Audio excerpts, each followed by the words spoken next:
I'm Jitesh Kaur Garewal, Assistant Professor, Department of Art History and Visual Arts, Punjab University, Chandigarh. Today we're going to discuss company painting. With the coming of the British and the political ascendancy, the socio-economic and cultural climate of the subcontinent also changed. Coming to a land that was unknown till then evoked a great degree of interest and enthused the wish to capture its various aspects. One result of this was the work of Indian painters for British patrons, leading to an adjustment the former made to meet the requirements of the latter. This module examines the Indian painting tradition that emerged out of this adjustment, referred to as company painting, in detail.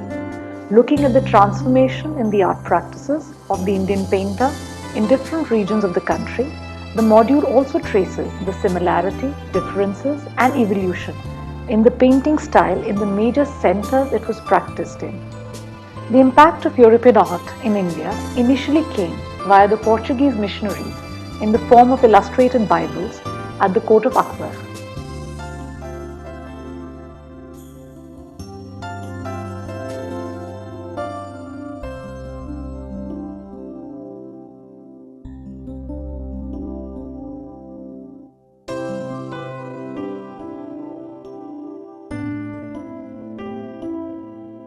It did exert an interest among both patrons and painters, and even as scholars trace its influence in Mughal painting in the degree of naturalism, it largely remained dormant.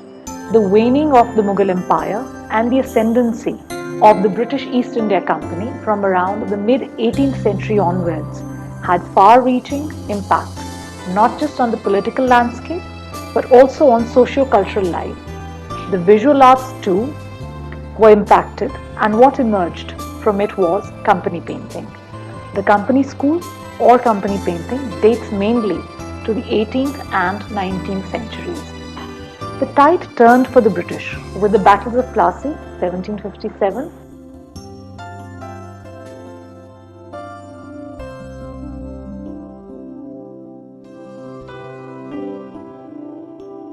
and Buxar, 1764, following which the Mughal Emperor Shah Alam II became a pensioner and the British got Diwani rights. This secured the political ascendancy of the company in India. By this time, the British settlements had begun growing in Bengal and on the Coromandel coast, and the presidencies of Fort St. George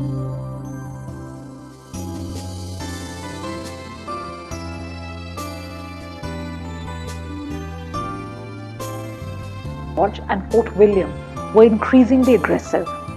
The British in India at that time could be distinguished as officials, non-officials, and missionaries. Till the beginning of the 19th century, there had been social interaction between the British and the Indians, as the former were few in number and socially dependent on the Indians. Also, the British had not as yet come to view themselves as the ruling race. In England, the Charter Act of 1813 removed the restrictions to the immigration of Christian missionaries who did engender a schism with the Indians. The opening of the Suez Canal brought more English men and women, thus increasing their population, increasingly making them a closed social group and reducing the social interaction with Indians. Where once there had been Englishmen who adopted Indian dress and habits and married Indian women, now towns had British areas, and the earlier type of interaction with the Indians was frowned upon. The British in India at that time could be distinguished as officials, non-officials, and missionaries. Now we look at the cult of the picturesque and its manifestation of Indian soil. Mildred W.G. Archer relates the emergence of company painting in India to certain contributing factors that ranged from the political situation in the country to the socio-cultural and intellectual aspects of British life in India and the home country. 1. In 18th century England, intellectual pursuits were respected and there was esteem of knowledge. So when the British found themselves in the East, in a country not known to them, they sought to learn about it, its people and culture. As a result, a number of British contributed immensely to knowledge about India, such as Sir William Jones,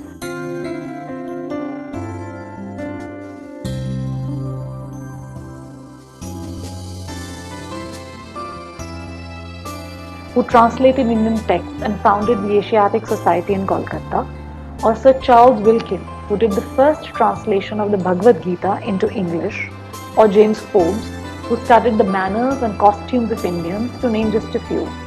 Second, in England towards the end of the 18th century, a new approach to life and nature had emerged that gave rise to the cult of the picturesque and a new enthusiasm for the manners, trades, and occupations of the peasantry and workers and the products of the Industrial Revolution. A taste developed for picturesque prints and pictures, and India excited this interest for the new, exotic, and picturesque, and consequently to capturing it. Many responded to the stimuli, and there are numerous works published by the British in India on its customs, people and costumes, festivals, etc. Some being Captain Grindlay's Scenery, Costumes and Architecture,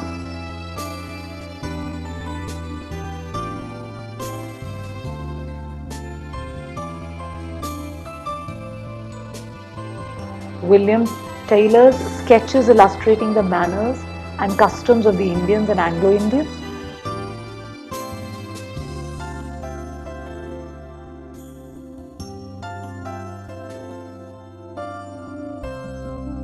and Fanny Park's The Wanderings of a Pilgrim in Search of the Picturesque.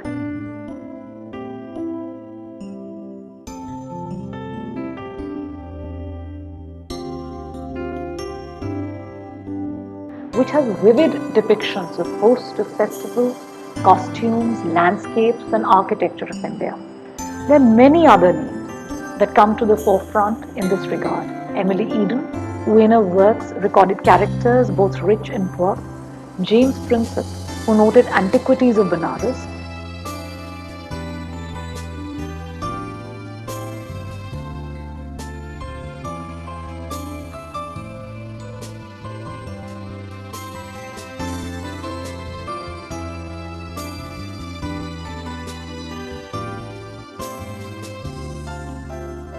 James Fraser, who illustrated romantic landscapes of Calcutta,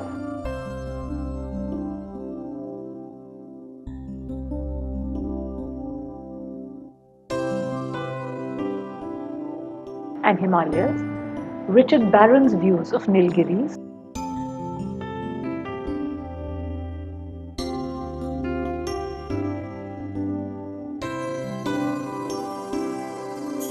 and William Bailey's views of Calcutta and Charles Doyley's sketches of Patna.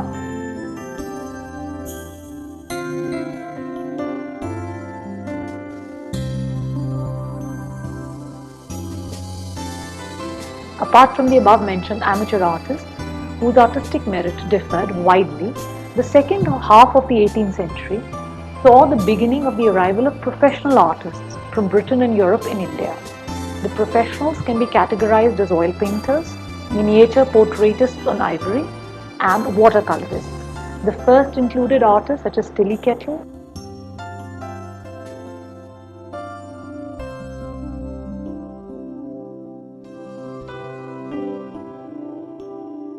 Johann Zoffany, and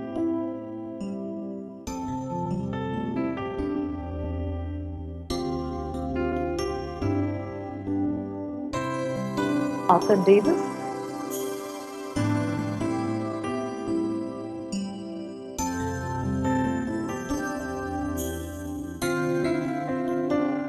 They worked mainly for the Nawabs and the princes, painting portraits and history paintings in oils. The miniaturists in ivory were John Smart,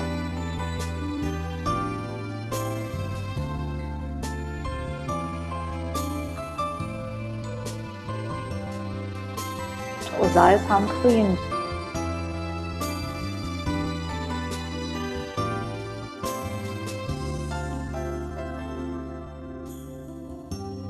George Kinnery.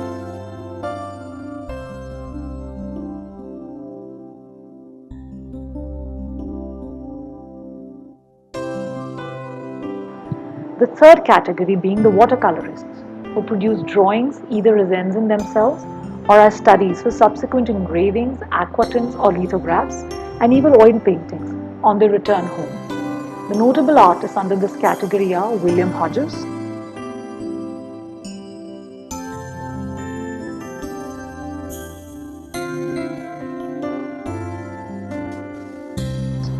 James Wales,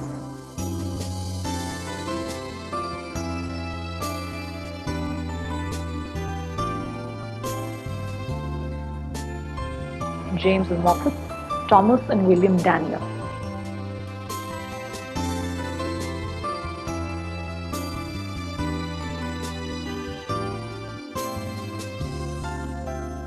Some of the Daniels' drawings were made into engravings and included in their famous views of Calcutta, Oriental scenery, and a picturesque voyage to India. The work of these artists was realistic, employed chiaroscuro and perspective, and especially in the work of the watercolorists, dull sepia tones and grays were predominant.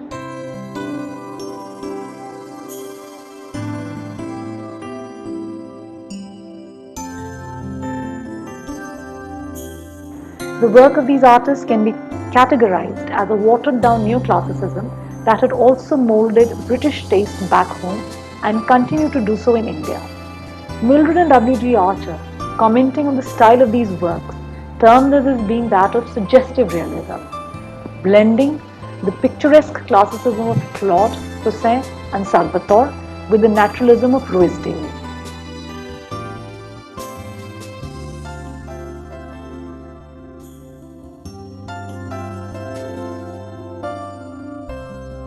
Now we come to the status of the Indian painter, which is the study of this module. Meanwhile, the patronage of Indian artists by the princely courts had been on a downward trajectory. With the decline of the Mughal Empire and their vastly reduced capacity for the patronage of the arts, the Indian miniaturist initially moved to the provincial courts. Thus, in the 18th century, even as some stayed back in Delhi, many moved to Lucknow, Faizabad, Murshidabad, and painting flourished here. But with the rise of the British and their expansionist agenda, these courts too began to decline. Meanwhile, British settlements grew and flourished in areas that had a strong local tradition of art, such as Murshidabad, Tanjore, Calcutta, and also those that didn't, such as Madras and Bombay. With their established patterns of patronage at an end, the Indian artist turned to the new emerging ruling class for work. As the Archers state, this had a certain despairing urgency. These artists commenced exploring foreign needs. This entailed a willingness to adapt to the taste of the new patrons and adjust technique and vision accordingly.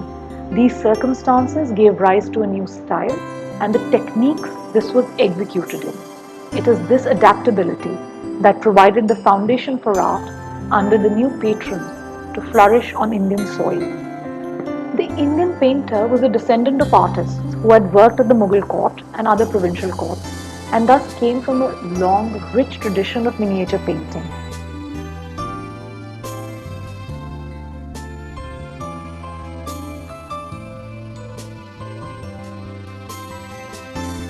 He was a master of line, adept at the harmonious use of rich color palette and the delicate blending of colors, skilled at creating a rounded two-dimensionality and in conveying a sense of space without illusionism. He was used to working on a small scale, making works that were held in the hand and read. And most importantly, his approach was essentially idealistic, bent to evoke a lyrical ambience. The aesthetic tradition his new patrons sought to impose modeled form with chiaroscuro, employed perspective to create illusionistic space, aimed for realism and dramatic impact in painting. Indian artists, already adept in the art of line, now incorporated the use of light and shade, perspective, use of the watercolor medium, modification of colors from an earlier brilliant palette to a more subdued one with the increasing use of sepia, muted greens, etc.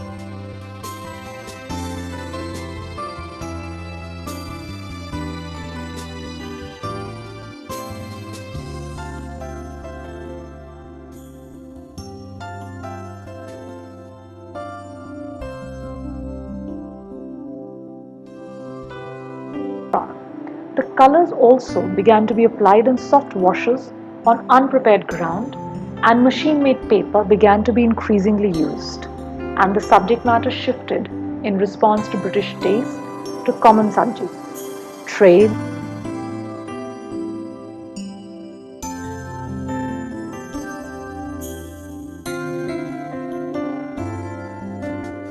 crafts,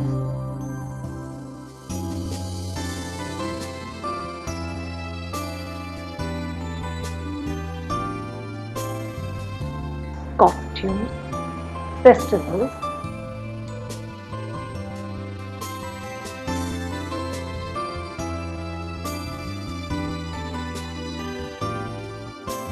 servant sets known as firkas,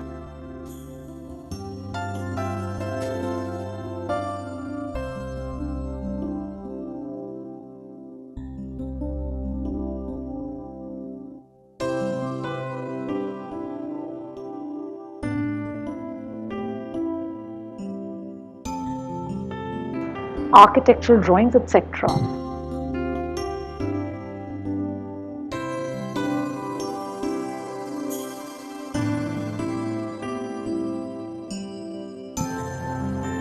This adjustment in style came about largely through imbibing the new style informally, such as through the copying of British originals,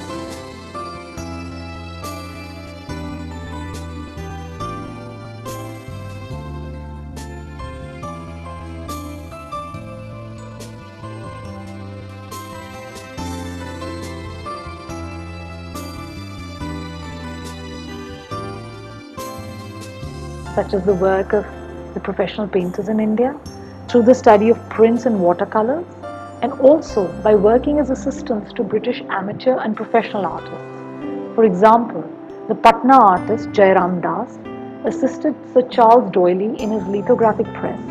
The artist Shiv Lal worked for William Tyler and D.R. Lyle.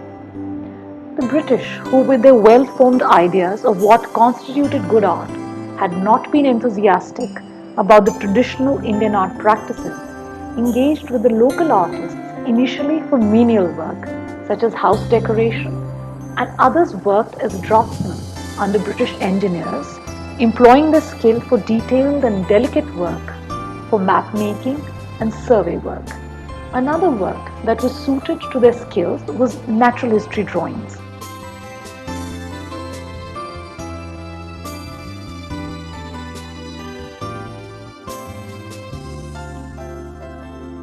That too required fine line work and detail. Both these types of works did not require special training. The recording of flora and fauna of the subcontinent had become a project for the British, and many Englishmen played an important role in it.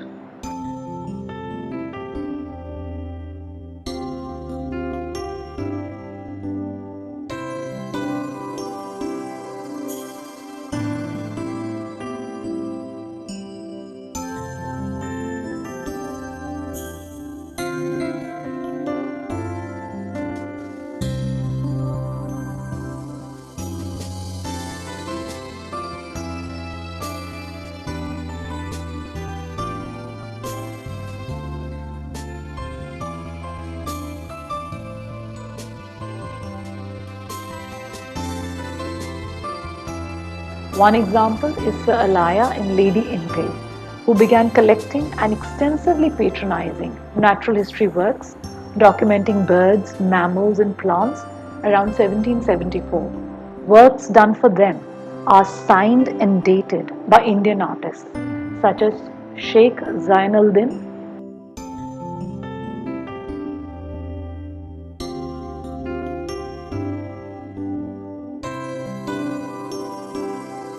Ramdas and Bhavani Das,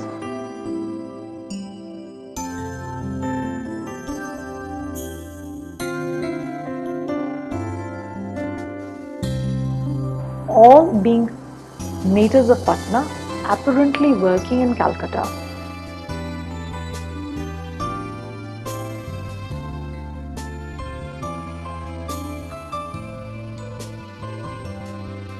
The efforts of the individuals were further augmented by the company that established large botanical gardens to study flora and fauna for its commercial and medicinal purpose.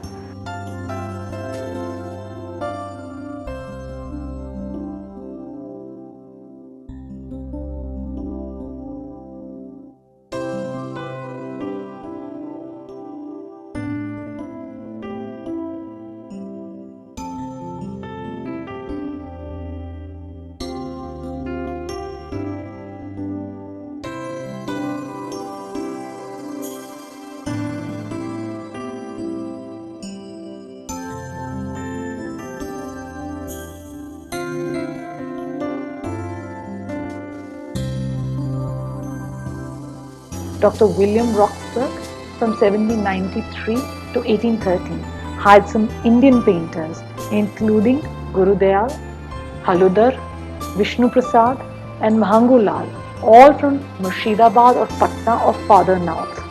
The team produced about 2,500 paintings, now bound in 35 volumes.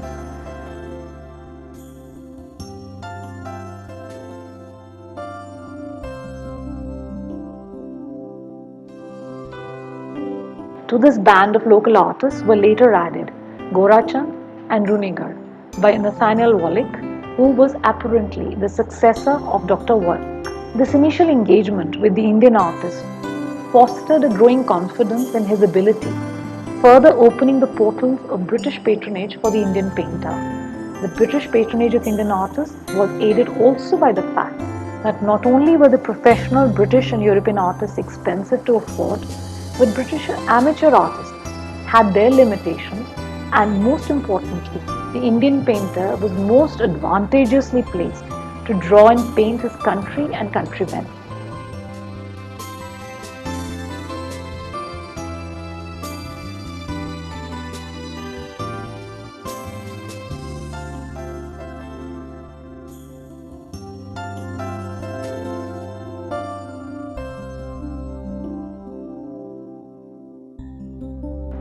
Pran Neville is of the view that even though the Indian artist adapted to new Western ways of painting, he preserved some traditional Indian elements in his works, that even as they gave up their use of gouache, brilliant hues and shading of solid forms, they were able to preserve to an extent the old finesse.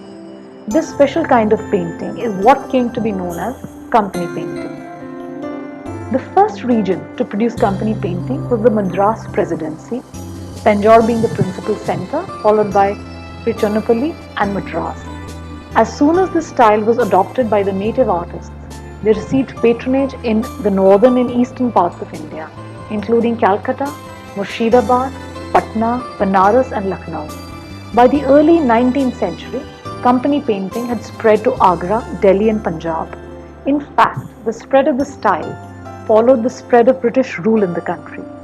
What is interesting is that even as the style began to be practiced in different parts of the country, artists in the different towns also brought their own interpretation or response to the practice of this idiom. Also, during this period, though still few in number, the names of artists also begin to emerge. Places such as Murshidabad, Lucknow, Tanjore and Delhi, due to being important provincial courts and seats of rulers, already had a tradition of painting that was in decline, and the artists adapted to the new style, whereas places such as Patna, Banaras, Madras and Western India that did not boast of a tradition of painting now emerged as centers of this Indian British painting. Now we'll briefly look at some centers of company painting. In Murshidabad, with the collapse of the provincial court, the British emerged as the patrons who were sought by the artists. As Archer says, the local artists began in about 1770 to canvass the British bungalows at the British cantonment of Behrampur, 6 miles south of Murshidabad. Employing the techniques of watercolor on paper and mica, the artists painted miniature portraits of the British, portrait sets of the erstwhile rulers, and the most popular depictions of festivals and ceremonies such as Diwali and Muharram, wedding ceremonies and sati.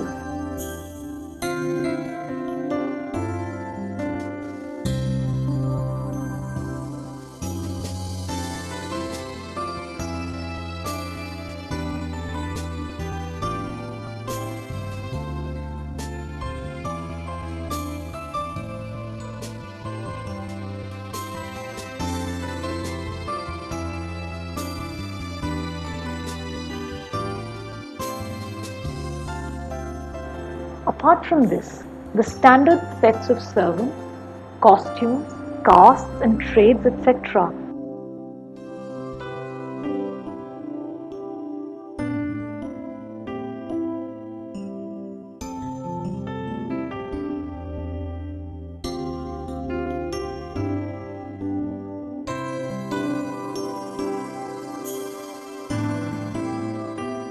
were also made. Such work continued here till about 1850, following the move of the British to other towns till the British cantonment was closed in 1870. As Murshidabad lost, Patna gained, as it emerged as a centre of British presence. The city also saw the Kayast artists, who had moved to Murshidabad in about 1730 from Delhi, now shift to Patna in around 1760. Amongst these, an artist by the name of Sevak Ram became well established, and works produced under him can be divided into two groups. The first portrays Indian occupations that appealed to British patrons and were known as firqa or occupation sets. A departure from the previous courtly traditional themes, the subject matter included holy men, dancing girls, peasants, hawkers, and many such professions answering to the concept of the picturesque. The second group of works under the same artist consists of pictures painted in a comparably larger format, depicting festivals and rituals.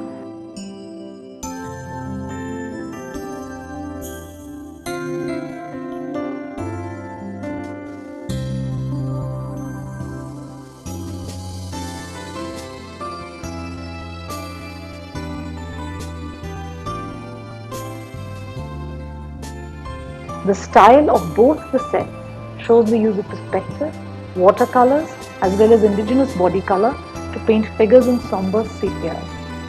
Clothes are usually dull white with soft grey shadows enlivened by touches of deep crimson, dull gold, and peacock blue. A palpable characteristic face type emerges with a pointed nose, heavy eyebrows, deep-set staring eyes, and fatigued expressions. There was another prominent artist in Patna by the name of Hulas Lal, whose ancestors had worked in Benares, and he later shifted to Patna. Mildred and W.G. Archer observed that even though his working style and themes were close to that of Sevak Ram, he is an important case study due to certain sketchbooks which depict transformation in the art practices of the local artist.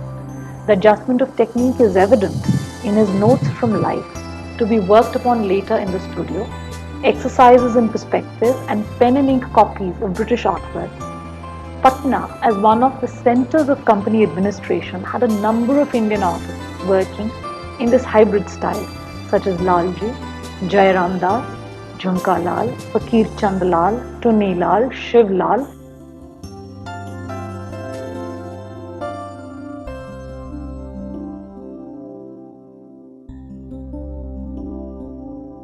and others who had a good market and were either working independently or as workshop assistants.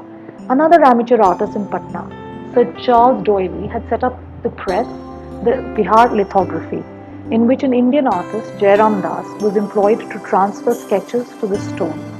This is an example of an Indian artist learning by assisting a British amateur.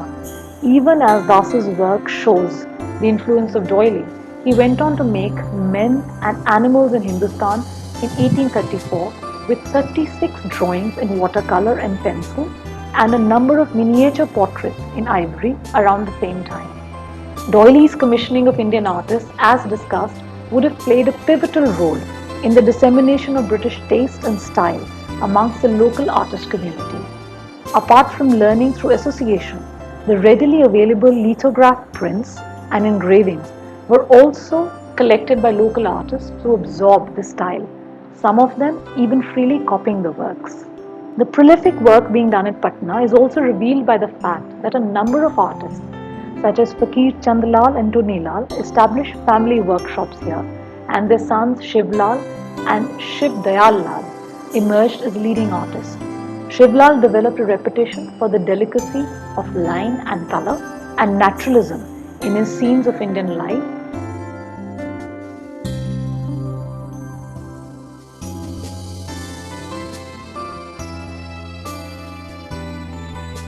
was also known as a portraitist. He further developed his family workshop, selling paintings on paper for 1 or 2 rupees and sets of 12 works on mica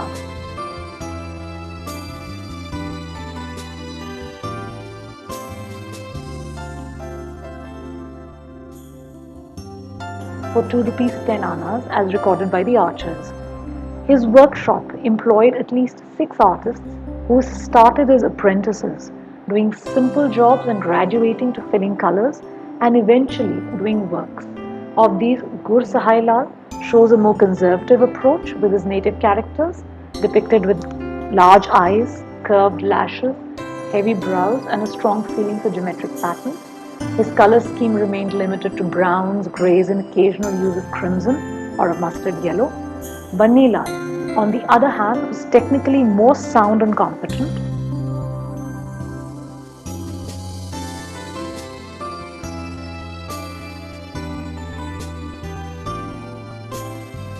and his color schemes are bright and fresh.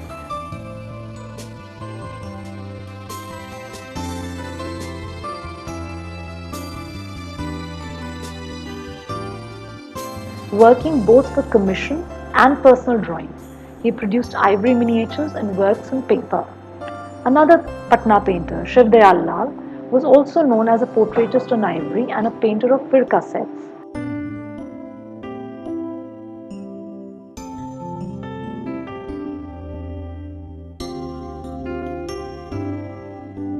But as British patronage declined around 1870, he turned to Indian patrons, who too were keen to emulate the British and adopted their taste in pictures too. As a result, Shiv Dayal Lal was retained by Rai Sultan Bahadur.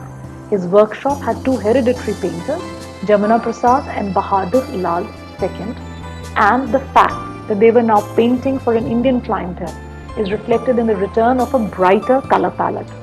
Patna artists, while adapting to British tastes, seem to have employed certain elements without any real understanding of them, such as the use of perspective, which though did impose a geometric order on their work, and other British idioms used in a mechanical fashion. In fact, Patna painting, in its later phase, shows a reassertion of an earlier Indian palette with the use of brilliant colors such as scarlet or blue instead of the usual sepia tones and somber colors. But it was this prolific painting activity in the town that also gave company painting the moniker Patna painting. Banaras was ceded to the British in 1775, and within the next 4 decades, not only had it emerged as the commercial metropolis, but had eclipsed Murshidabad and Patna. This attracted the British, and a large, flourishing community grew up. The town of Banaras also excited the British for the picturesque views, and Indian artists also migrated to Banaras in search of work, moving here from Patna.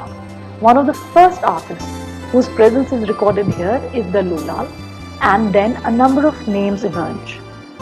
Kamalpati, Shivaram, and Phulchand, who was Kamalpati's brother and shifted here from Jaipur. The sons and nephews of Kamalpati and Phulchand trained in the family workshop and practiced the art, some being Ganesh Prasad, Mahesh Prasad, Misri Lal, and Munni Lal II. These artists were producing native characters,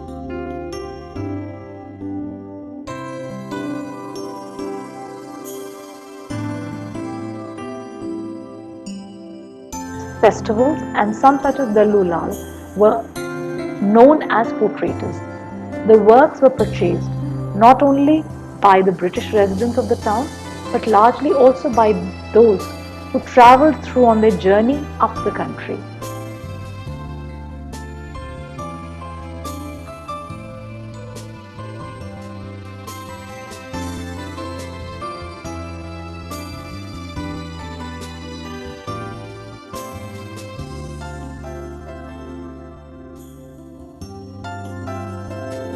Interestingly, in Banaras, the royal family adapted itself with alacrity to the changed circumstances and adjusted to the presence of the British by mixing with them and imbibing their habits. As a result, Raja Udit Narayan and his successor, Ishwari Narayan Singh, patronized artists such as Dallu Lal, Gopal Chand, and Lal Chand. The work for the Rajas was mainly portraits of the Raja, courtiers,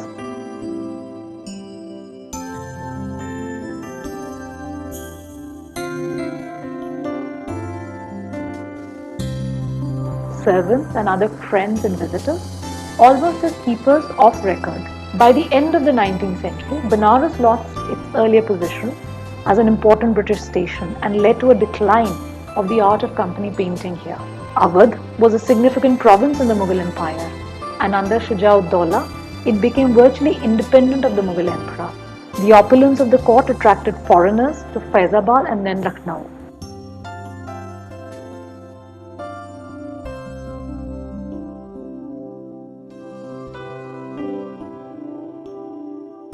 The court of Awadh had patronized a miniature painting style that, though derived from its parent Mughal style, had also evolved into a provincial Mughal style.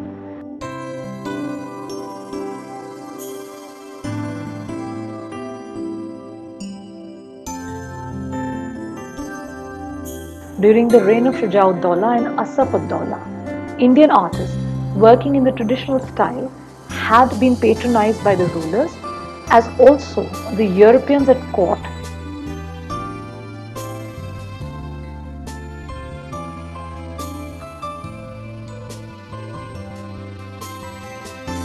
such as Richard Johnson and Colonel John Bailey, as also Colonel Gentile, who became the French resident at Faizabad.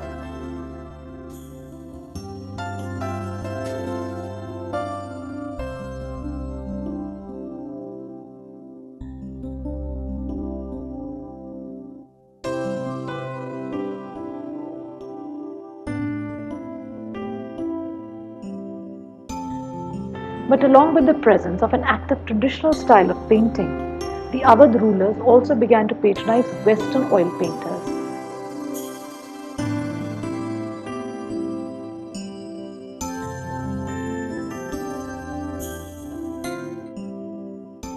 The first was the British professional Tilly Kettle, who was invited to Faizabad during the reign of Shujā-ud-Dawla and here painted 6 large oil paintings, showing the Nawab with his sons or the British resident and other officers, or the Nawab's individual portraits. The works became a source for the local painters to copy in order to imbibe this new aesthetic.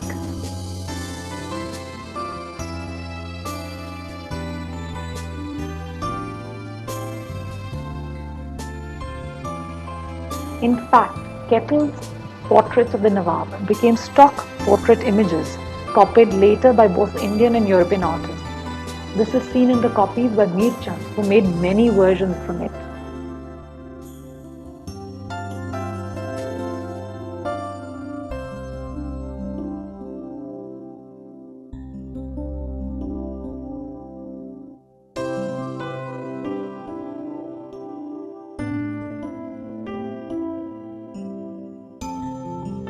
The ingress of British culture increased during the reign of Asaf-ud-Dawla and became an estuarine tide under his successors, such as Saadat Ali and Ghazi-ud-Din Haidar. Under the latter, a number of British artists worked for the court, such as Robert Home, George Place, Thomas Longcroft, Charles Smith and George Beechey. The significance of Lucknow is that even though it never became a major center of company painting, it did impact the painting styles here, leading to at least 3 approaches. One dated by the artist from 1765 to 70, as seen in the work of the artists such as Nevasi, retained by Gentile, for whom he produced works that exhibit pale colors and are rendered in watercolors. Other examples are of this style, seen in this particular image.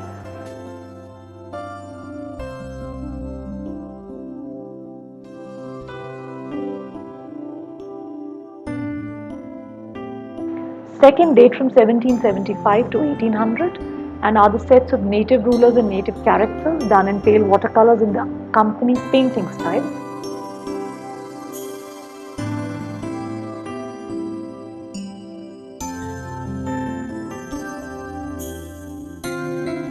These works are types in which the faces are repeated. The third, dated from 1800 to 1830, is a style that, though in the Indian British or company painting style, exhibits a certain return of the palette of the original Lucknow manner, seen in the use of glowing greens, bright pinks and mauves, and brilliant reds and yellows.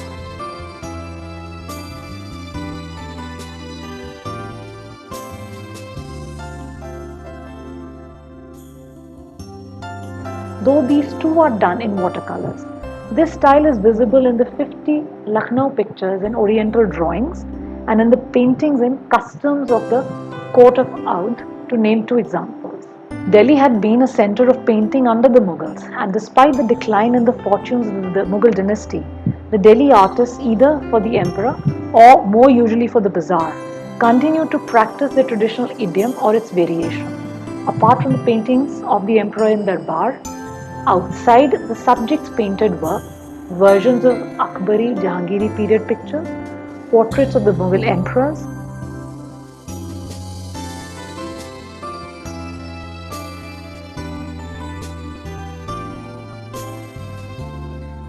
depictions of women. The British, on their arrival in Delhi, sought the work the Delhi artists were already making. The other subject that attracted their attention was the picturesque landscape of the city.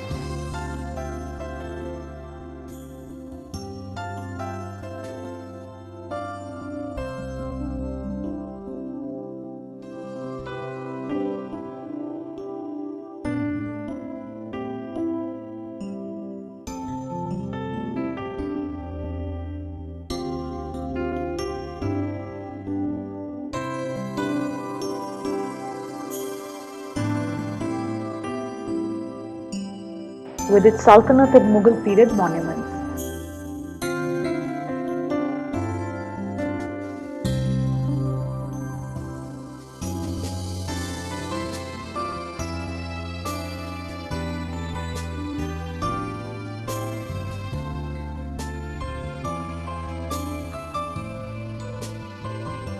Done in watercolors and paper, these incorporated pale, somber colors with the use of perspective in the rendering of the architecture.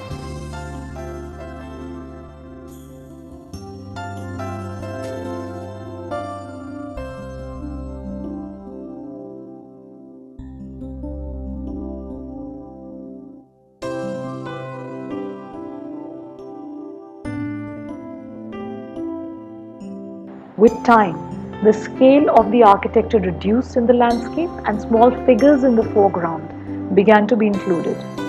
Apart from this, through British encouragement, portraits on ivory began to be made.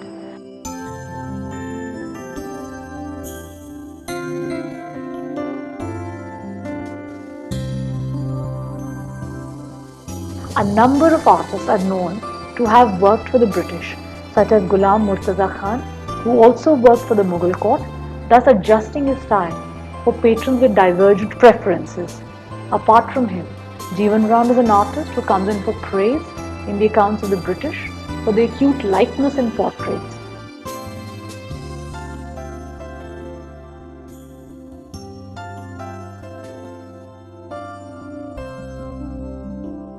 And according to Archers, the high praise seems to indicate his mastery of the British technique. In 1832, accompanying the suit of Lord William Bentinck to the Punjab, he drew Ranjit Singh, and later his portrait of the Maharaja was reproduced in Prinsep's book on the Sikhs. Ghulam Hussain Khan, Murtaza's son, also found patronage and praise from the British. In South India, the British had a major presence in the Madras region, and that led to the arrival of a number of British professional painters, such as Tilly Kettle, Zoffany, Smart, Kinnery, the Daniels, and others here. But Madras did not emerge as an important center of company painting, as the Indian artists were essentially employed as draftsmen by the army. It was beyond Madras that the company painting style flourished. Tanjore, which was the princely state, responded to this new stimulus.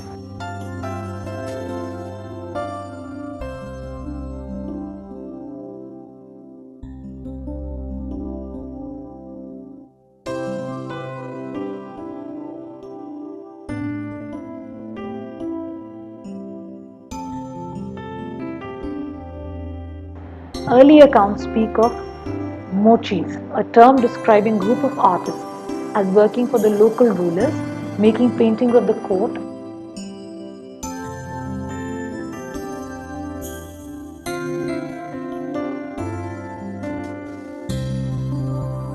and deities.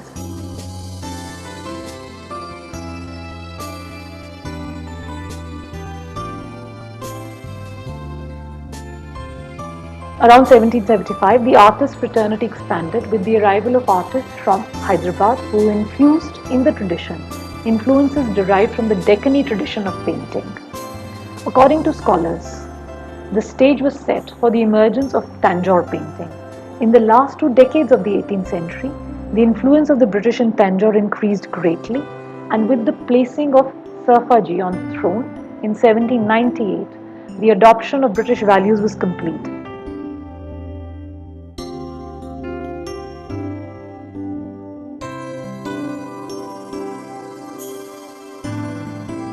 His interest in Western art, the rudiments of which he had learned from a missionary in Tanjore, meant an enthused patronage of the manner.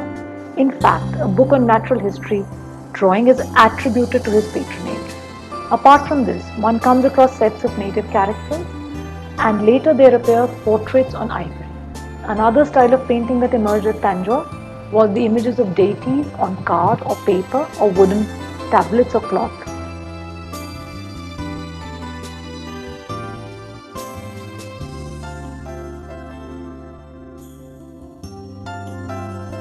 With the color mixed with a white earth and a rich bright color palette. This was further embellished with fragments of glass, stone or metal.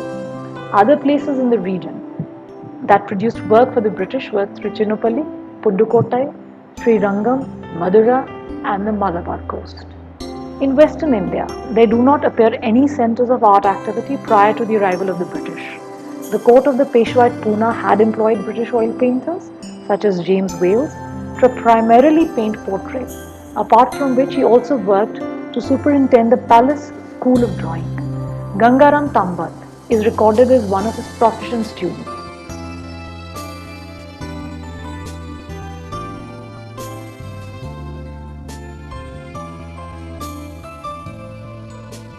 But Bombay, Satara or Kutch do not show any evidence of the patronage of artists. Apart from Tambat, another name that comes from this region is of Din Ali, who painted the standard company painting subjects such as festivals and native characters. His style is seen in work he did for Thomas Broughton by illustrating the costume, character, manners, domestic habits and religious ceremonies of Marathas. Letters written in a Maratha camp during the year 1809.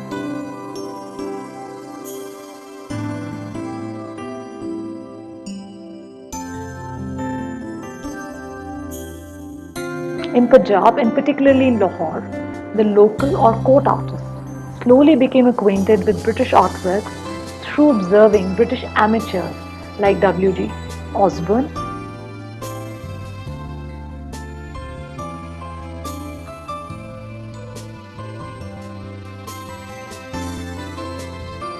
Emily Eden,